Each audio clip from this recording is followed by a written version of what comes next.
Hey guys, I'm Wendi Phan from wendyland.com. You're watching The Urban Gardener.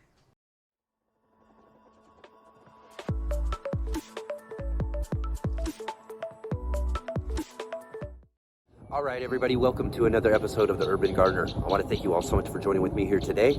If you haven't already, please get down below there, hit that subscribe button, follow along with more garden adventures as we continue growing here on The Urban Gardener.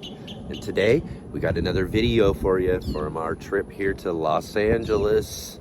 We've got the pleasure of going and visiting one of our good friends, Wendi Phan. Wendy's appeared on several of our different heirloom exposition videos, and she's invited us to go check out her really unique urban garden space that she has here in Los Angeles. She grows a lot of really great stuff in some really small spaces. So let's go check out what Wendy's got growing on. Hey guys, come check out my garden.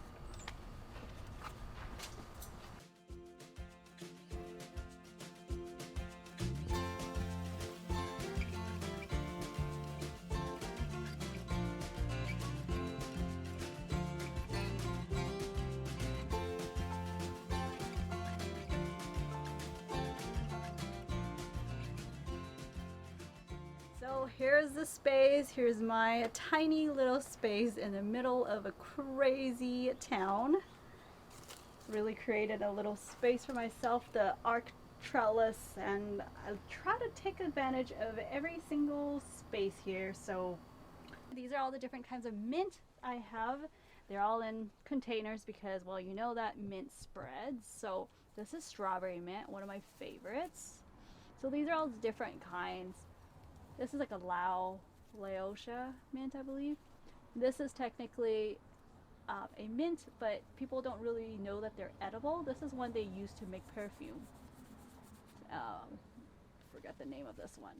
Anyway, so we've got different types of mint, and they all smell really different. I love them in drinks, and I just made Enoch drink out of it. This is like peppermint, super minty. Smells like bubble gum whenever I walk by it and rub my hand on it. This is a really beautiful purple yam. People in Asia know a lot about this yam. They use it like in the Philippines, in Vietnam, the tropical places.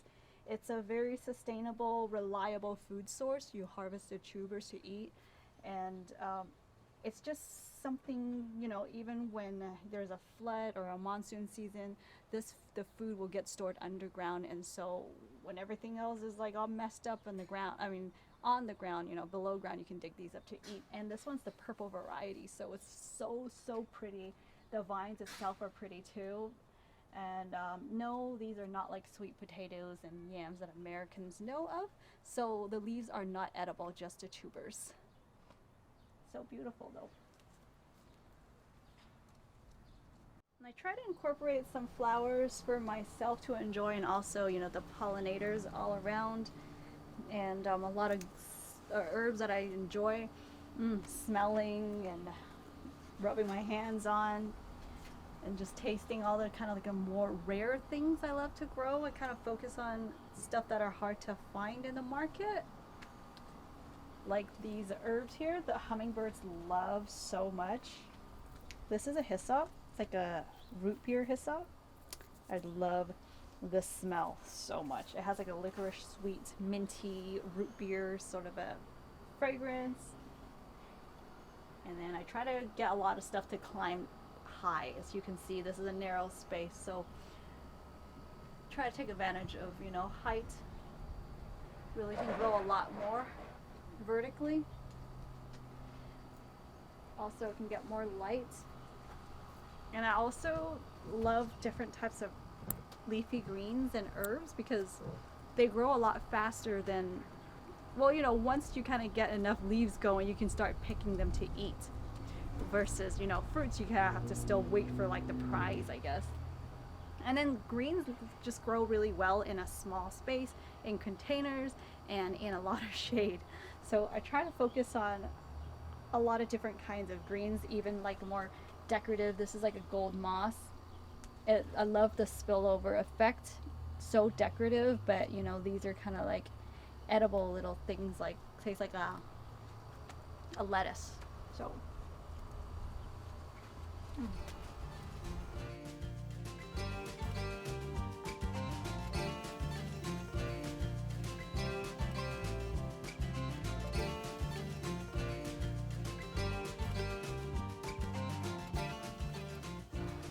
under this ashitaba plant, this is a Japanese herb, by the way, super long stalk. If I feel like it, sometimes I would like cut a stalk and hold it like a sun umbrella and walk around the garden for some shade. But today I'm actually want to show you guys, this is the go-to cola.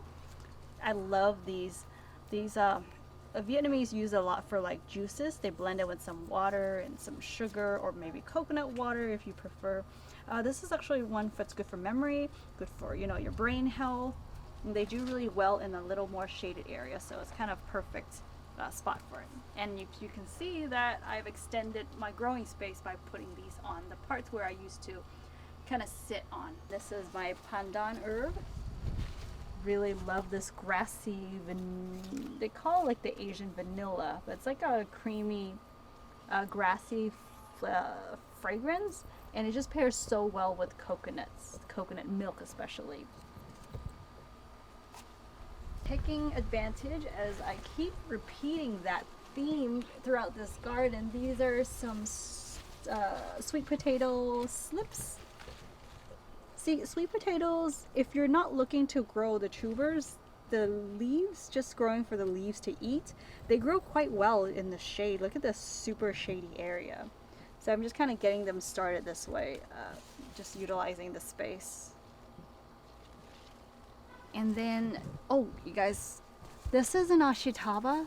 This is one of the rare ones. I grew a bunch of seeds, and this one came out with the red stalk. Super cool. I don't know if the next seeds, when it comes, it's going to come true, you know, from seed, but I got super lucky with that one. This is the new melon variety I'm growing this year. This is a French variety. It's supposed to be like a small little super fragrant melon, kind of like a cantaloupe. And in a small space, you got to grow fruits that are small. Not that a melon is, well, it's a good size. But I try to focus on things that would do well in container gardening. So this is a pepino melon. It's about like this size sort of a fruit. Oh, like a Roma tomato size fruit. Looking forward to it. This is the strawberry tower. Debating if I want to get more height to this thing, but it'll be kind of hard for me to water. So I got the pepperoncini on the top here. It's actually last year's plant. It kind of just was hanging out in the winter, and it kind of popped out a bunch of flowers in the spring. And I love all these varieties. I lost the labels of all these different types of strawberries, but they're all pretty tasty, especially like I really try to pick them at the peak of ripeness. So there's not a whole lot of strawberries each time. It's just like this one's definitely ready to go, and I'll just pluck like a couple to eat. And then this one, it's got like a pink flower, these strawberries. You don't see the flowers yet, but you can see the petals there. It's like a pink color. So adorable. So I really love my strawberries. They're just, you just can't eat anything like homegrown strawberries, you know, even at the farmer's market. So gotta grow your own. In this back wall here, oh, tight space. Just create this kind of shaded area for like really exotic plants. The grass jelly here, and then I started growing. I needed more sun space because there's not a lot of whole that in this garden, so I had to open up the canopy a bit, just like the hanging strawberries here. Another one of those strawberries with the pink flowers. This one is a double petal one, so it opens up kind of like a little pink mini rose. Really, really pretty. And this is the soursop tree. They're anti-cancer, medicinal, you know. You can also use the leaves. So I don't think this is going to give me fruits anytime soon, but I'll be really grateful if it does. But you can still take the leaves and make tea with it. One of my favorites in this spot, I really feel like it sets the mood of this space, are these gigantic air plants. And these air plants are actually part of the same family as pineapple. And this one actually looks like a pineapple head, if you can see. And it's so cool because once the flower is done, it'll produce a bunch of babies. It'll just grow directly onto on the flower.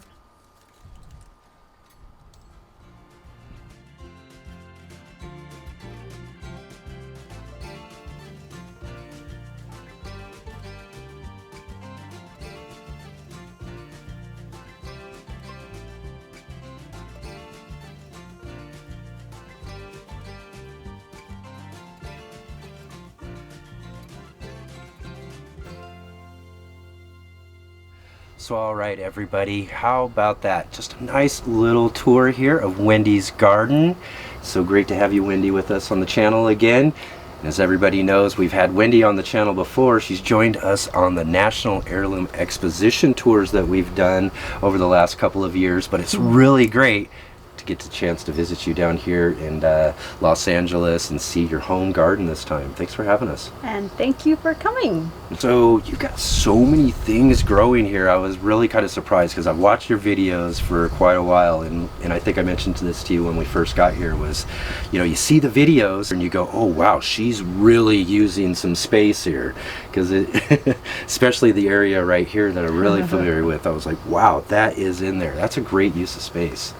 Thanks. Yeah, like I always mention in my videos that I basically garden out of it's a patio garden. It's an alleyway that you can see, like, it's pretty deep, right, the depth, but it's really just like a 6 feet across, and if you're using up for, like, you know, planters on like both sides, you really just have like a 1.5 feet of walk space. Right. Like if I want to wear a bigger hat, like a sun hat, there's no room for that.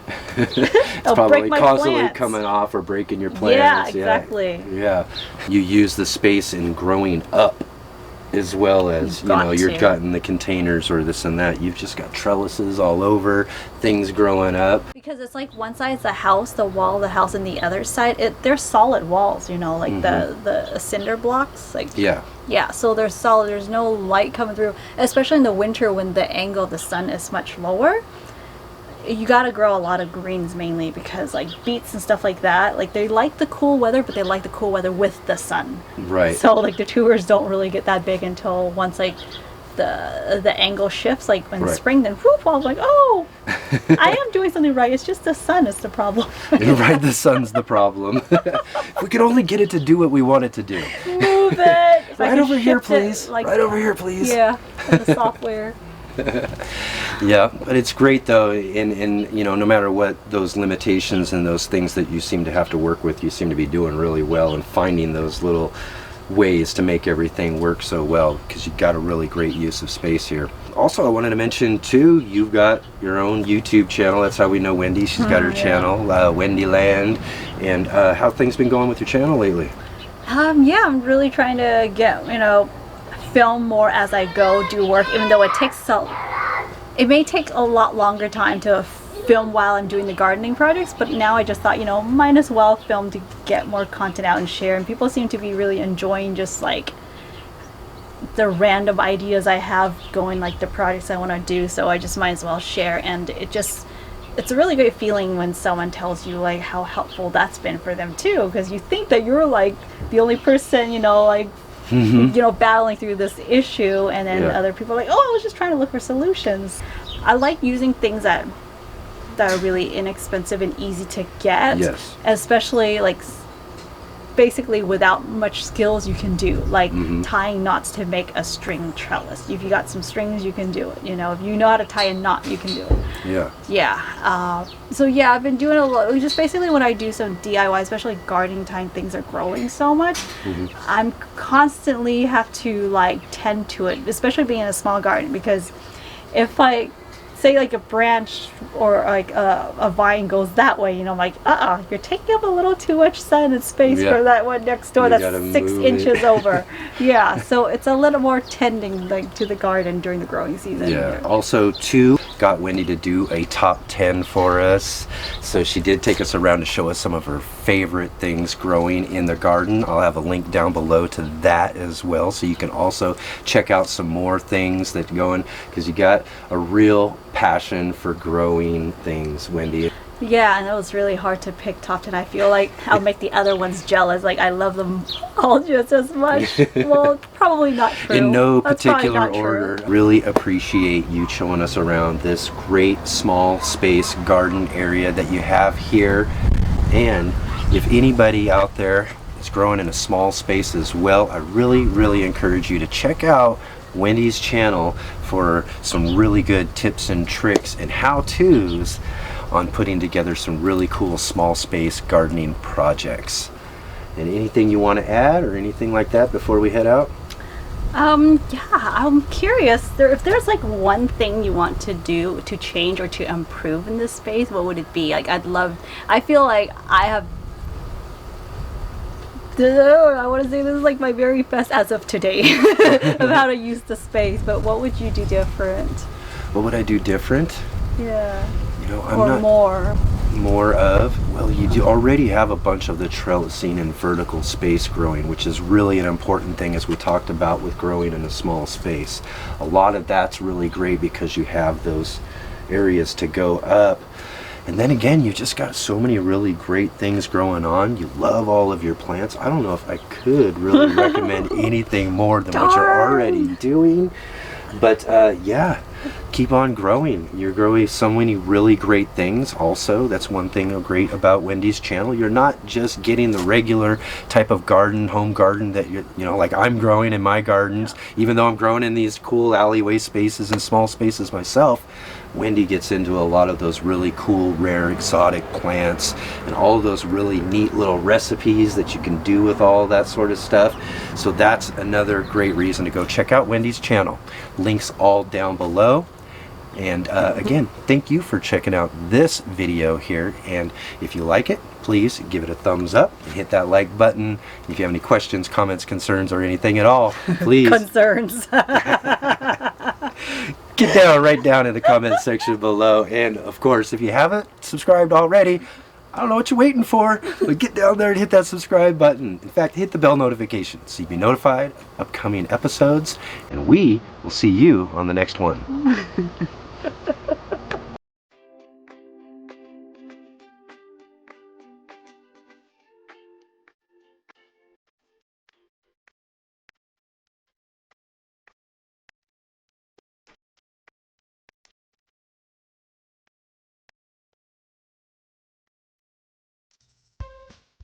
So sorry if I stand here. Yeah, you can stand. Okay. Just right over here. Don't fall. Oh, I know. Got some Italian. I forget the name. Pepperoncini.